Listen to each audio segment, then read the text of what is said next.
What's up, showing you my crit Discharge build with a Cosprey's Malice. It's a shadow, utilising the 4 ascendancy points you can see on your screen, and as you can see it's got pretty damn good damage, blowing up Twinned High Gardens, I believe the map's called. And this build obviously utilises the Cosprey's Malice, utilises a Vol's Protector. If you can pick yourself up 4 greens, that'd be nice. If you can pick yourself up 5 greens by some miracle, that's even nicer in some instances.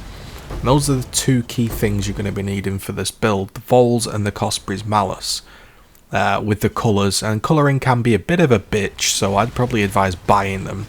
Now the key items and gems you're going to need are the Cosprey's Malice, the Vols, a Vol's Devotion, some Elrion rings, and that's like your core of your build. This isn't cheap, this is a pretty expensive build, so warning, if you haven't got cash, probably not the build for you. The Elrion rings make Cyclone cost barely 0 mana, which helps a shit ton because we reserve pretty much all our mana.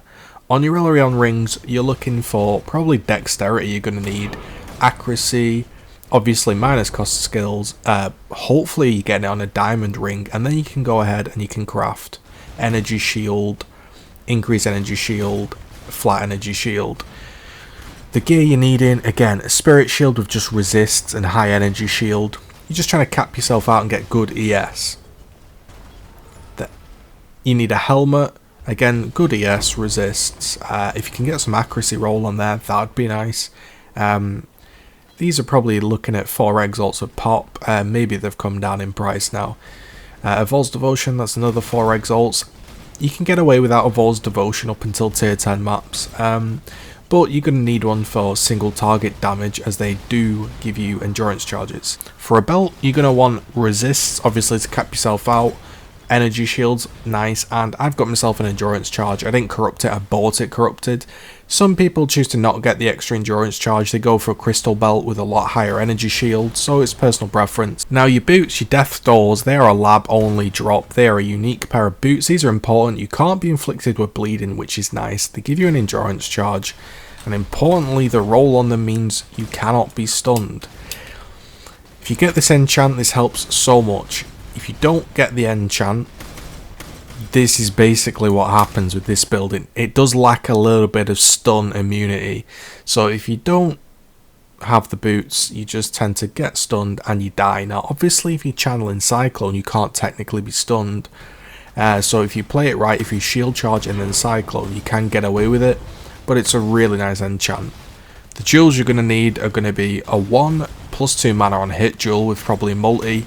The rest of them are going to be multipliers with lightning, cold, fire, global multi. These type of jewels help massively. We don't need crit chance, we don't need energy shield or spell damage. You're looking for multi jewels. Gloves, now these are a bonus. Just pick up gloves with resist, energy shield, dexterity, but if you can get some with socketed gems, have 20% more attack speed and cast speed. I believe that's with the essence of Hysteria. That makes your shield charge rapid and it's great. Now the actual setup of the gear is pretty simple. In your Cosprey's Malice you want Control Destruction, Discharge and Conk Effect. Now you can drop in Life Leech as an option instead of Control Destruction. I personally run Control Destruction. This isn't hardcore, so I don't particularly mind dying that much, and I barely die anyway. In the helmet, Enlighten, level 2, 3, 4, any of them work obviously. That is to run Purity, Fire and Light to help us with Reflect, and a Discipline. Again, we're reserving pretty much all our mana, so the jewels, the Elrion rings, the Enlightens, they all help.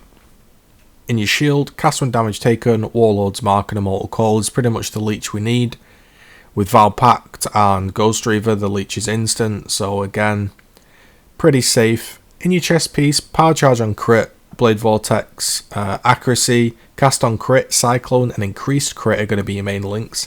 If you can hit that 5th green, you could probably drop out one of your blues and whack in faster attacks. Now, when I'm not sure if this is better, I think it's better, and I definitely try it. If there's a 6-link 5 green Vols out there, definitely try it if you can hit it. Again, in your gloves, you want shield charge, increased crit chance, faster attacks and accuracy. So you're just shield charging around with extra crit chance, extra speed, just blowing everything up with discharge. And in your boots, you've got Val Haste, increased duration, Val Discipline, and an Ice Golem. Or you can run cast when damage taken, drop the increased duration, and run the Ice Golem, so you don't have to constantly be summoning everything. This was just a super quick guide to the sort of discharge build. I wanted to just get everything out there in a nice, quick, concise video. If you want to look at the passive tree, there'll be a link in the description. For a real detailed guide, there'll be the forum guide with all the information out there. Every little nook and cranny has been covered. But I just wanted to give you a quick visual guide of how the build plays. It's fun. I've been enjoying it. I've been playing Cosperous Malice Discharge with the Vols Protector, and I've been thoroughly enjoying it, and I just wanted to show you this was my last build before the league ended. Try it out for yourself. I've really enjoyed it, and I'll catch you guys later.